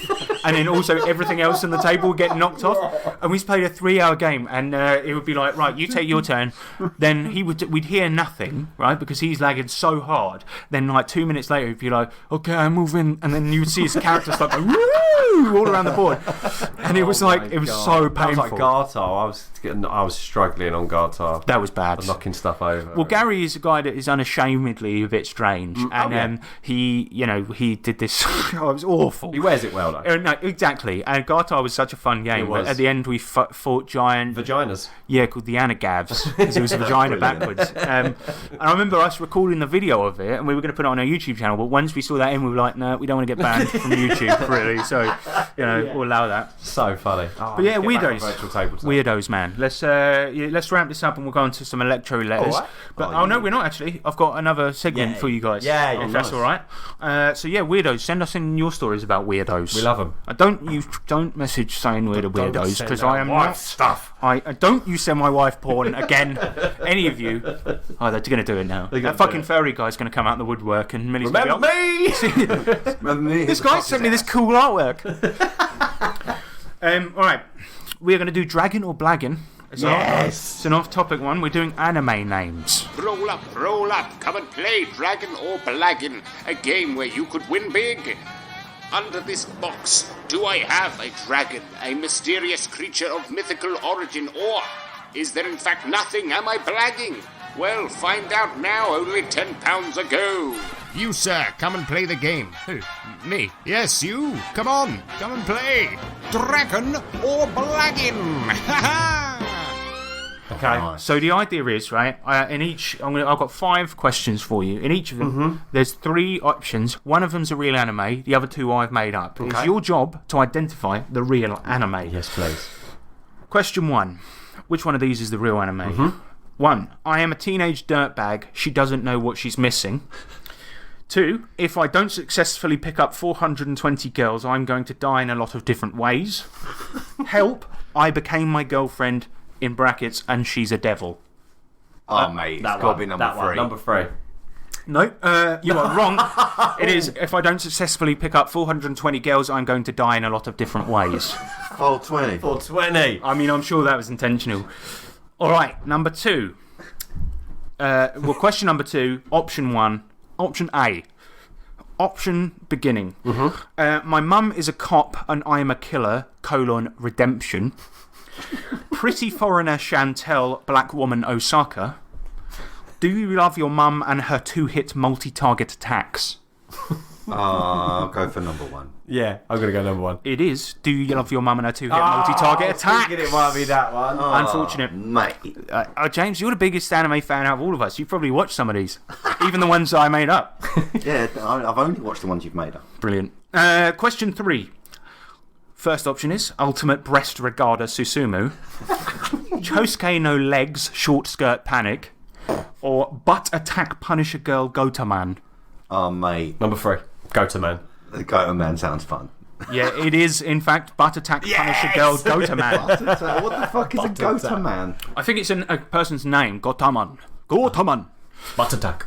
Yeah, Butt Attack Punisher Girl. That's definitely, that's so... Well, we watched one, didn't we? What was it called? Kaijo. Yes. So that's a sport one? Yeah. Oh, I love that one. Yeah. How can you not? That's a really good one. When there's a scene in it where a woman is attacking another woman with her breasts at light speed, I mean, you can't beat it. Really good. Question number 4. Which one of these is the real anime? A. Man Girl. B. Lady Boy. C. She-Male. She-Male. I'm going to go for... You have to come to a consensus on the answer. What do you say? Lady Boy, She-Male, or... Man Girl. Man Girl. Lady Boy. Lady Boy. Alright, we'll go Lady Boy. It's Man Girl. Damn it. Sorry, lads. But we got one more for you, and this is perhaps the funniest one. Number 5, which is the real anime. Chronicles of the Chronicle. The Legend of the Legendary Heroes. Or Saga, the Saga. Oh, man, they are all good.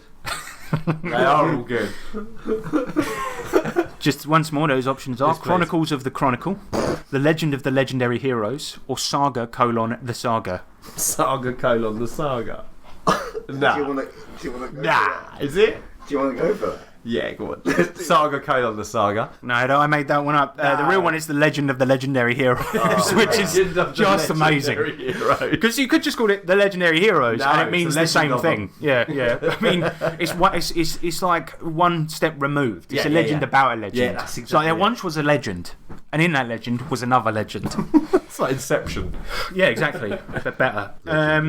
Right, so that was anime. Dragon or Blagging. Let's do your correspondence with Electro letters. In the future, you will be able to send a letter or parcel from anywhere on the planet.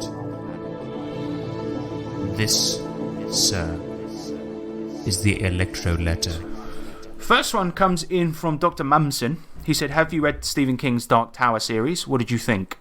Yeah, one of my I think we mentioned it before, but maybe it was a couple of years ago. But yeah, Nick and I are huge fans of the series. Yeah. You introduced me to it. Yeah, mate. I fucking love it. So good. It's very good. It's a sort of multiverse Stephen King LSD fueled Lord of the Rings tribute. Yeah, it's very, very good. A little bit of Western sprinkled over. He said also, would you think it would work as an RPG setting? And again, we spoke about this on the podcast, but yes, absolutely it would. Yeah. You can use Deadlands. Yeah. And essentially file off the setting, and you've got and just add in Dark Tower, and you're pretty close. Yeah. Because we did that, and I mean, Dark Tower has fantasy stuff, very, very lot of Western, and a lot of sci-fi too. So Savage Worlds as well would be good for use. And in fact, when I ran a Deadlands Dark Tower game, I just used stuff from all over the place. Yeah, Dark Tower.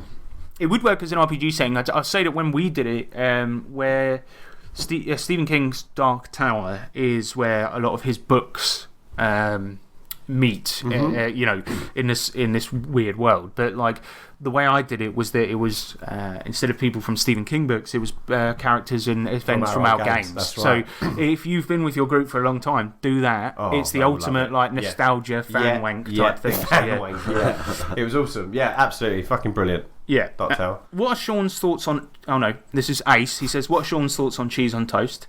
Is vegan cheese a conspiracy? Well, Sean would just eat normal cheese on toast. He is the worst vegan. He's a loose vegan. So very, very loose. It's mostly when he can't be bothered. It was pizza that gets him. Yeah, he'll eat pizza, chocolate, some gelatin, but not always on purpose. Eggs? No, not always on purpose. He'll have an egg. Yeah, he'll have an egg. But he won't like it. Okay, but he'll eat it. But he'll eat it. Oh, yeah. So, yeah, he's a part-time vegan. Yeah, okay. And a part-time goth as well.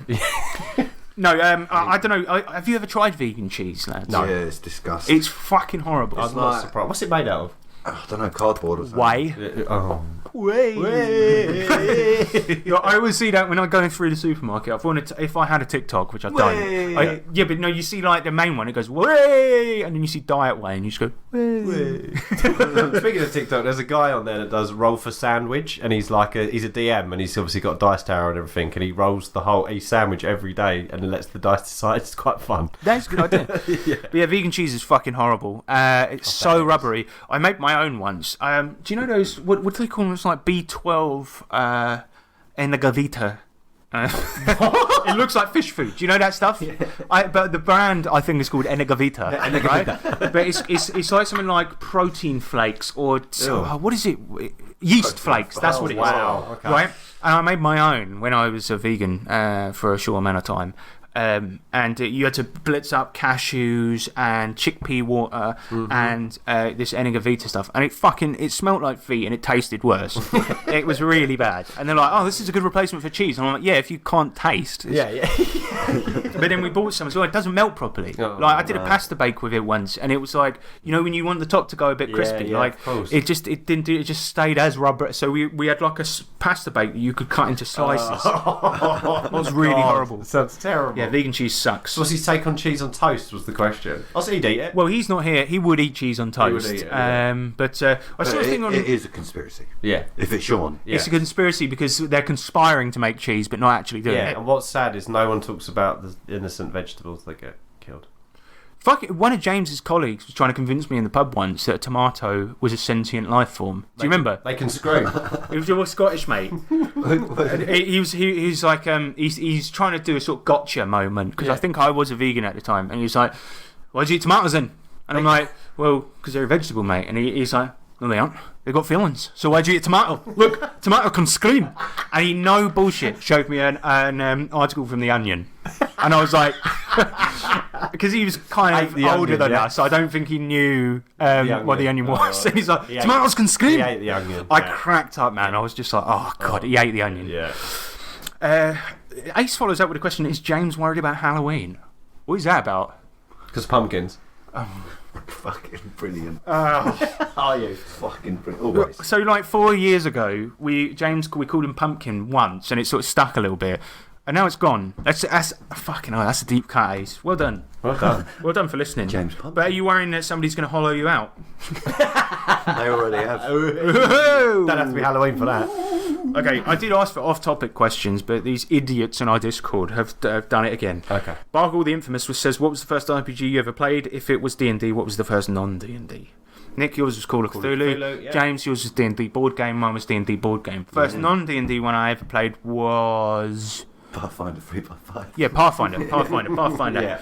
Yeah. Which is basically D&D, but then I would say Call of Cthulhu probably was the next one. It would have been Cock after that, yes. Cock. It would have been Cock. Oh, we played Cock. But yeah, I mean, everyone starts with D&D, don't they? Except for Nick. You're the exception. I'm so glad. But most people do. I didn't play D&D until probably my 4th year of RPGing, and that was we made a point of that, didn't we? Yeah. That was good. That was good. The Buttman, he says, in any RPG you have played, what are some of the rules mistakes that you made, funny or not? Oh yeah, we'll answer that first. He's got another question as well. But rules mistakes, I thought it was pretty funny when we first played Savage Worlds that you misread the book and thought that Benny could just heal a wound just by spending it, and we never rolled for it. And it was just like, I was like, oh, this is a little bit broken. And then, like, a few games in, we were like, oh shit, we've made it really easy. That was fun because we were like, oh, I've got a wound. All right, I'm healed. Spend a Benny and it's gone. I'm healed. I did a thing in Call of Cthulhu where when I first played it, because I can't remember what the levelling up system is. But all I remember is that I just thought, look, if you roll within a crit or within 5 of a crit, right? Because it's a D100. You can just roll a D4 and add it to the score, right?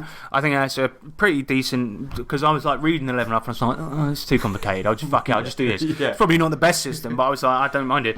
My brother, as far as I know, has never actually really read the rulebook, and he was adamant that was the rule for leveling up. And I was like, he was just like, no, Sean, I made that up. That's just on the fly. But yeah, I'm sure there's like others where we've thought, oh, this is the actual. We rule. have. I remember I can't remember what game we was playing now. It might have been. Oh, I know a good one. Is that for years of playing Pathfinder, we thought at will meant that you can do it at any time, whereas it just means that you can do it without having to charge it or whatever. It just means you do it when it's your turn. Oh, right. And then for years, whatever you like. It would just be like, right, I've got this at will power, and it's not your turn. I don't give a fuck, mate. It's at will. Bam! Will, mate. And it's like, it so broke the game. It was only when I did a rules conversion for Winter Eternal for Pathfinder that I obviously went back and reread a lot of the rules to make sure that I was doing it right. Like, and I was just like, fucking hell, we've been doing this wrong for like 4 years. We had one, I'm sure we had one where we realised we had done it wrong, but actually decided we liked it better that way anyway, just carried on with it. But I can't remember what game it was. Yeah, there's got to be plenty of those. I mean, the damage in Cyberpunk 2020 was fucking annoying. So, and I did that wrong for quite some time. Yeah. Also, Savage Worlds. I've been doing it because at the bottom of the sheet, right? It has an ammo counter. Yep. For some reason, I always thought that was your advances counter, like how much you've gone up. I don't know where I got that from. It might have been you. It's probably you. Probably actually, you were the first one. We did it for ages. So it's only actually 3. So basically, in Savage Worlds, you go from you go up to ranks, right? And there's 3 on each rank. But I've been doing it this whole time where you have 5 of novice, 5 of season. Yeah, so we've been taking ages to rank up. But that is a good example because that's one where I actually prefer it the way I do it, and I still do it. Still 5 in this game. Having to play that many episodes just to get to season. It was like, I guess by the end of Tough Guys, it was like, wow, we're novice 4 now. So it took ages to level up. Yeah. But I like a slow level sometimes. Yeah, that's it. But yeah, stupid. I'm an idiot. No, actually, you're an idiot. You taught me that. Yeah, I'll take the blame for that. Thanks, man. I appreciate that. All right. He follows up with another question, the Buttman. He says, completely different cue. Get it? Because of the Queen dying. Have any of you ever killed a PC and pissed off their player in the process? Yes. James, do you want to tell that story about when your character actually wasn't dead, but it GURPS? It was when my character, I thought he died, and I'd very recently spent that day. Oh, it was that day. Painted a mini for him. We went up, bought minis. We spent hours painting them together. And then I got told it was dead. I was like, right, well, I'll just put this. Yeah, that was good. But your character hadn't actually died. But yeah. I don't know if I've ever seen. So I've almost pissed people off because sometimes. There's this fantastic video by Mike. No, whatever his name is, Mike Tyson. Yeah. And he says, I've been playing RPG for my life. Hey Ryan, this is Mike Tyson. So this is it's by Runehammer, and he talks about creating different AIs and flowcharts for your monsters. And he said, if you want the deadliest fucking encounter you've ever had, get a guest to come in and play the monster because they will fuck up the bottom. Yeah. And I got my wife to come in, and knowing how competitive she is, she really got into it straight away. Played a giant spider in Deadlands, and was just like, right, what's the most powerful? How can I get more people in this attack? And how can I do the maximum damage? Most devastating move. And I was like, well, there's your bennies, there's your character. Anyway, one of the players, Ryan, thought I'd come in, just brought her in to kill the players, right? But I just wanted to make it, here's a completely completely unbalanced encounter where it's not me being harsh. This is how the monster is, and you can tell I'm not favouring anybody, right? And it was fucking deadly. I mean, they got out there by the skin of their teeth, and I think somebody did die. But Ryan, one of our players, was really annoyed. Really upset. He was just like, "Oh yeah, good campaign, mate. Yeah, a lot of fun. What is that? Oh, yeah, I enjoyed that character." I remember I got really mad once when I was on call years ago when I used to have to do call out, and every now and again I'd miss a week because I'd be on call. And then do you remember when my character died when I wasn't there? And I was we told you he did. And we were like, sorry mate, Roland died, and you were just like whoosed because you were typing so fast. Yeah, just like so angry. Driving, yeah. I mean, Really? Be serious. When he really died though, and you in your diary, there's just a whole page that just says Roland died. Yeah. I love that. Yeah, love that. Still got that. Yeah, I mean, sometimes it's I'm a bit of a dick because I quite like it when my character dies because I get to try out a new one. Yes. So I liked it when we played Sean's Teenage Mutant Hero Turtles game, and I played Albert Einstein, and then I got to play Hugh Jackman. Hugh Jackman, yeah. And then we went back in time and we resurrected Einstein, and then I've got to play both of them. Nice. But my character couldn't speak, and right at the end he gained the power of speech. And because everyone had these cool emotional goodbyes, I thought it'd be funny just because Hugh Jackman was essentially a comedy character. And I was just like, there was something he's always been trying to tell you, and he was like, I paedophile. And he's like, now he's redeemed himself and saved the world. He's going to hand himself into the cops. That was dumb. That was really dumb. I paedophile. But yeah, I don't think I've ever really pissed somebody off by killing their character. I mean, I've killed somebody within 5 minutes of starting a game once, but that was really not my fault. Was that right? Yeah, where he's closed the door on the wrong side of a bomb. And it was just like, twist. But the amount of times it was just like, but are you sure? Are you sure? And it's like, yeah, mate. Yeah, mate. I'm not a fucking idiot. Do you know, if that were me now, though, I would have said, just to let you know, you are still in the house. I would have said that. But I was a cunt. No, it's because that was when we were Discording and we were just like trying to. Everyone needed to pay attention, so it was. No, that was during the GURPS campaign, mate. Yeah. Oh, was it that one? Yeah, it was around the table, mate. Because that was pre-lockdown. We did one similarly with Discording when we was it the Destiny one? That was lockdown. Yeah. But what? Someone was in the room, and I think it was Ryan again. The way he said it. No, he bounced for that campaign, if you remember. Yeah, Sean maybe. Probably Sean. Probably Sean. It was like, are you sure? It's like, yeah. Well, what a great campaign that was. Off and, Destiny was fun. It was so good, really good fun. And the ending was just the best as well. Like because we had these giant machines attacking the city. Yeah, and I just remember like. Because we'd been partying the night before, and Nick, as we started the game, he's like, right, everyone roll to see if they're hungover. And I was like, well, this is like the big climactic battle of the fucking campaign. So I had to. -2 and shit. Yeah. And so I had to go and get a kebab. So I flew down to the surface and then flew back up. Oh, that was fucking good. Oh, and James he was. It was a knight's name. I remember that. Percival. And yes. James's character Triton as well. Triton. I loved it because we were both robots who didn't really understand humans, and we had gone for the classical meaning of the word gay. Yeah. And we were happy to be in a fight. And James's character in his like really epic voice was saying, "I'm gay for battle." Show us what that sounded like. I'm gay for battle.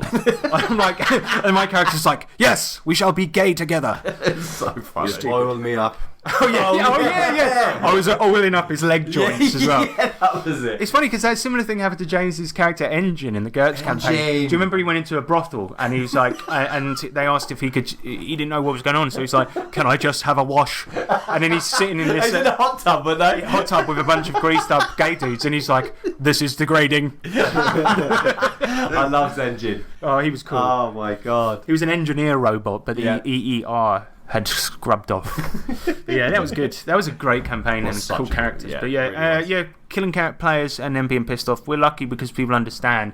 I've killed them and then they've been sad. You know, almost every time because we have some bangers. Yeah.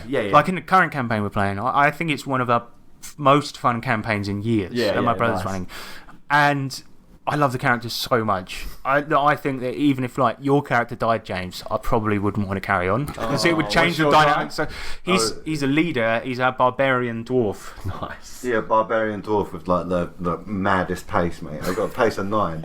He's faster than us and he's got shorter legs. That's brilliant. Just flying around barking orders at people. There's a fat hierarchy. It goes me to Buscus and Harrison. Okay. So he kind of talks down to Buscus talks down to me, and in one of the earlier episodes we got this little convict kid to work with us, and then my character, despite the fact he's been shat on basically his all his adult life, he then starts shitting on the little kid because it's like, well, now I've got an opportunity to have a bit of power. I want to feel better. And I'm just like, listen, you fucking scrote. But yeah, it's great. It's a great campaign, and I don't want anyone to die. I think that I will be angry. I'll beat Sean up. Yeah. Oh yeah, I think we would actually be quite angry, definitely. But fuck me, everyone knows on this podcast, if you're listening, that Sean is a brutal, dangerous. Like, because it's not the fact that he's just nasty. His rules is written. Yeah, it's very hard. If he's it's always in favour of the dice and the rules. That's it. Yeah, if he's written it before, he's a purist. Yeah, exactly. He goes with it, and unless he's modded the rules.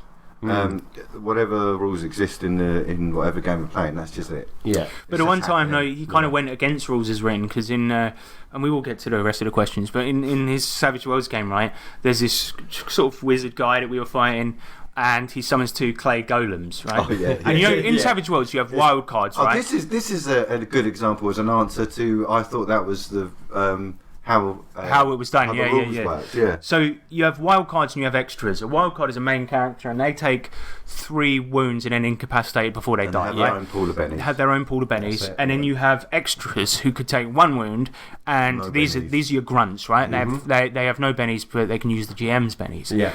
Anyway, Sean comes along, and I'm like, he's like, right, you start the fight, he summons up these 2 clay golems, and then so one of us, probably you, James, because he's like the most powerful, he runs in, smashes it, kills it, right? He goes, right, that's 1 wound. So he is dead, and Sean's like, well, he's a wild card. And I was like, Sean, I never like to argue with a GM, right? It's his rulings. But I'm like, all right, what great backstory does this clay golem have then? Is he clutching a picture of his family? I doubt. I'm like, they can't even make a proper sound to. Yeah, they can't even speak. They just. And he's like, oh, these are wild cards, and he's trying to justify it. It's like, no, it's different power levels, isn't it? I'm boss, like, is he? Yeah. What kind of enemy is that? He's been betrayed. Yeah, he's really upset. This one. But and then the next one, we're fighting a dragon, right? And he goes. And this is fair, right? Because dragons are a big deal. They often are actual characters. And we get to the final boss of this arena thing, and it's a copper dragon. And Sean goes, he's like, this is a wild card, by the way. Just like gets out there, and I'm like, yeah, it's a dragon. I understand that. Makes sense. The 2 lumps of sentient clay, I don't think so. No, like that one. Yeah, it was very funny. It was the one time I didn't get annoyed, but I was sort of like a bit incredulous about it. And I was just like, if the fucking clay golems are a wild card, I'm the Pope. I mean, come on. It was quite funny, but just to quickly tie off with the copper dragon. There was a bit where you were using your intelligence to do some elemental damage because it's made out of copper. And Sean's like, no, it's not made out of copper. It's just a name is given. And then he read it up and he goes, oh yeah. It was funny because he was trying to prove it, and he started off like really confident. He was like, a copper dragon has shiny scales of copper. Oh, because I was using solvent to rust it basically. Nice. Yeah. We've Sean did a gambling mechanic as well, and we've recently come across a lot of money as a result. Nice. We'll save that story for another day.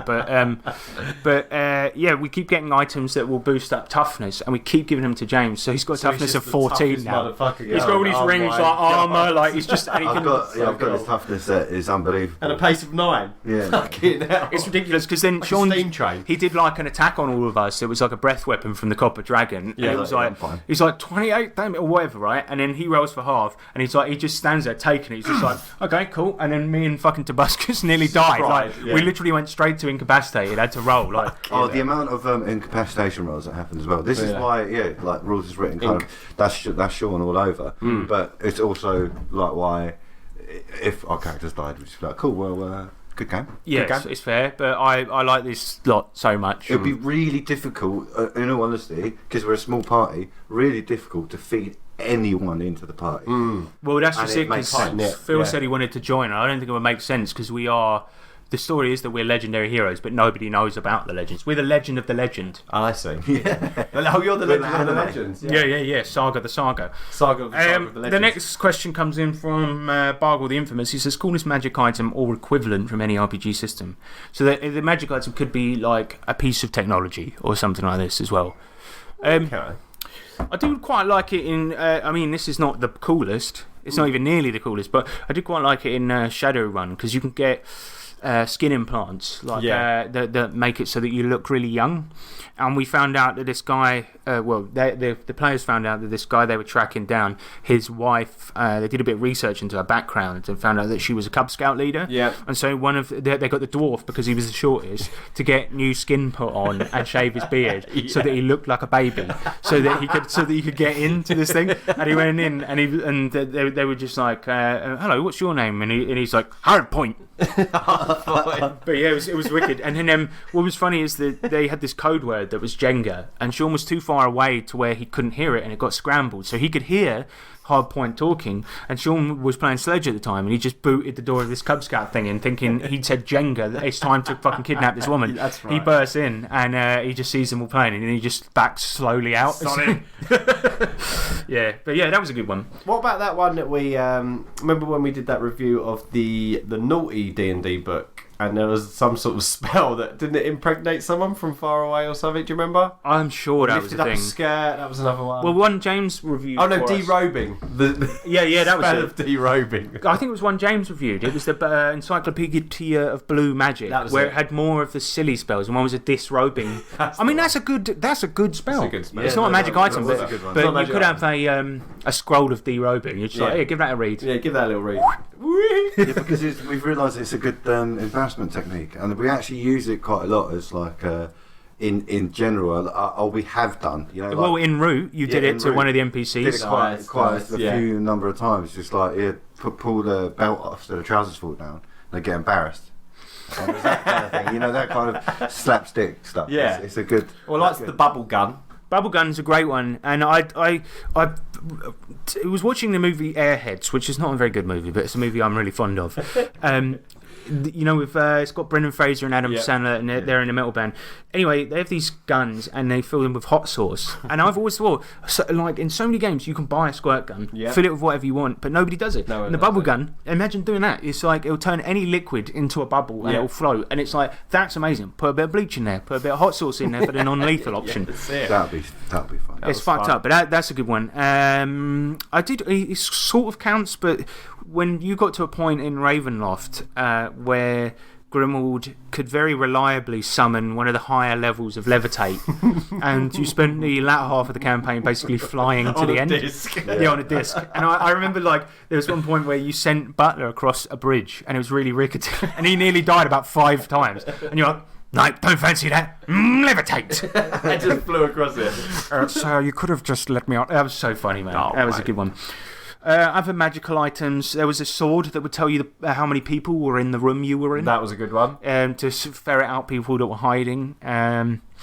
That was a decent one. I remember in Lamentations of the Flame Princess, I'm certain your character basically wore so many magic items by the end of the game that he looked like Mr. T. Like it was just fucking rings all over him, like loads of chains around his neck. Oh, yeah. Yeah, and you had a cursed sword, if I recall correctly. That's right, yeah. But I know it's a boring answer, but I do like a deck of many things. I know people hate them, but it's just a classic. Man. I love the snake, the gift. That's from Monkborg. Oh, that's a good one. That's such a good. If you roll a 1 on damage, it kills the opponent instantly. Yeah, that was a fucking good one.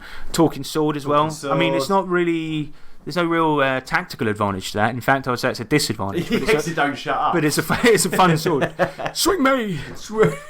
Yeah, that's good. Yeah, I mean, a lot of the Morgborg ones are kind of cool. Like that. Like, you get all these weird shit when you start out. But yeah, those are good. MCC as well, got a lot of good items. I made one for MCC actually. And in actual fact, that's one of my favourite ones that I've made was the anything detector. Yeah, the anything so detector. It worked exactly like a metal detector, but if you put a substance in a chamber on the gun, it would detect that instead of metal. And I remember there's these. They noticed like in a Call of Cthulhu game that a lot of people were wearing the same glasses of these cultists that were trying to attack you. Yeah. And they were like some accursed glasses. And then to track down the people, I didn't give any clues, and somebody was like, put the fucking glasses in the anything detector. And they're like, and then they were just like, okay, it's that house there. That's where they live. So genius, man. So good. Nice. Last one comes in from Lassie. He says, who in your game group will win in a dance off? Well, my wife will attest to the fact that I can't dance, but I will bloody go for it. Yeah, same. I'm very bad at dancing. Probably me then. Yeah. You're quite rhythmic. Well, James did do dance classes in school. Yeah. What about Tobuscus? Well, so Tobuscus is one of that was really weird. The sun just went out for a minute. Yeah, he's very short.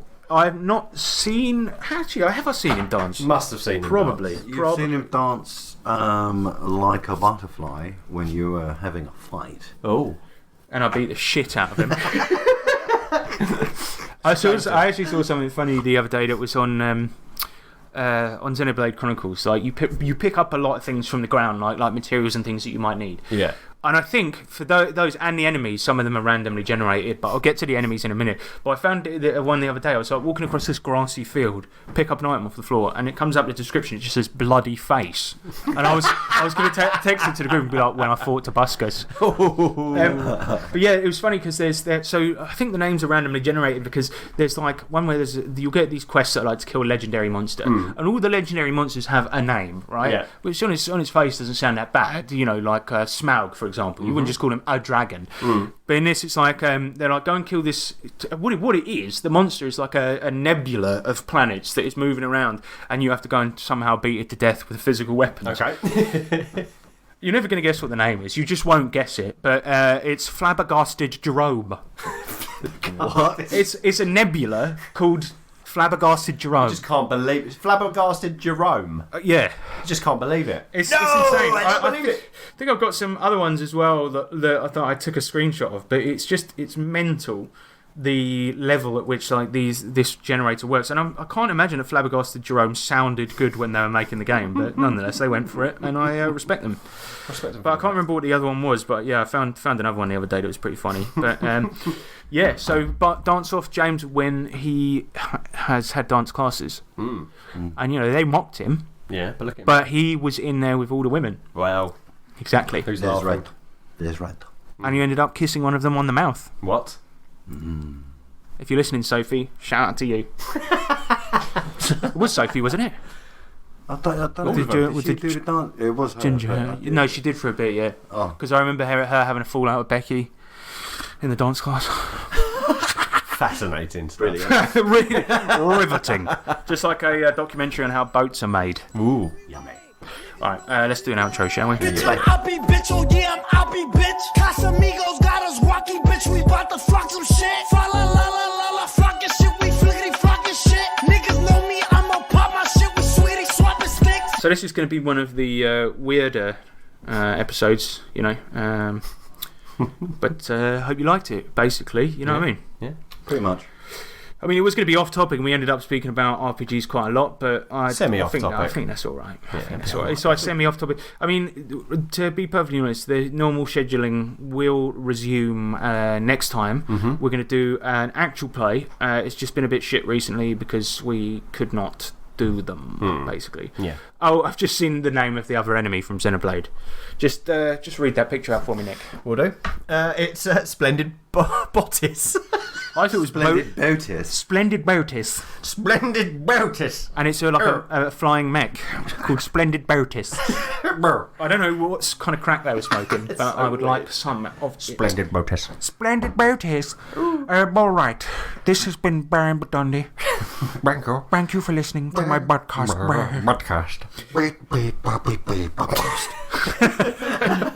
I was listening to and this is actually a good recommendation. The Phone Jacker podcast. He's released some new episodes, and it's one where he's asking a dance studio, and he's like, "Can I learn ballet?" And he's like, "Yeah, we do ballet here. What about the ba ba ba instead of the cha cha cha? Do you do the ba ba ba? Buffy. All right. Cool. Well, yeah. If you want to donate, go over to Patreon. Don't see this one as sort of a mark of quality, although I have had fun making it, but that does not necessarily mean that it's been fun to listen to. Yeah. Also, if you want to contact us, 3trpgpod@gmail.com, and with Nick is jiving. I was headbanging to the email address. Yeah. And of course, we're on YouTube and all of that stuff. YouTube. Don't forget to subscribe. Don't forget to. Oh, I've just gone dizzy. Share this with your mates as well. Share it with your mum. Share it. Yes. She loves it. She loves that shit. She loves it. If you want to read something, get over to Drive Through RPG and check out 3TRPG Podcast Publishing. Yeah. Yeah. Well, remember that Married at First Sight is cool, but Flabbergasted Jerome Now that's a good time. Splendid bodice. You got a splendid bodice. I'd like to part your bodice. Like a fox drawing. Enough. Cut it. I'd like to part your bodice. I'd like to part your bodice. I'd like to part your bodice. I'd like to part your bodice. Flabbergasted Jerome. Flabbergasted Jerome. Flabbergasted Jerome. Flabbergasted Jerome. Now that's a good time. Splendid bodice. Splendid bodice.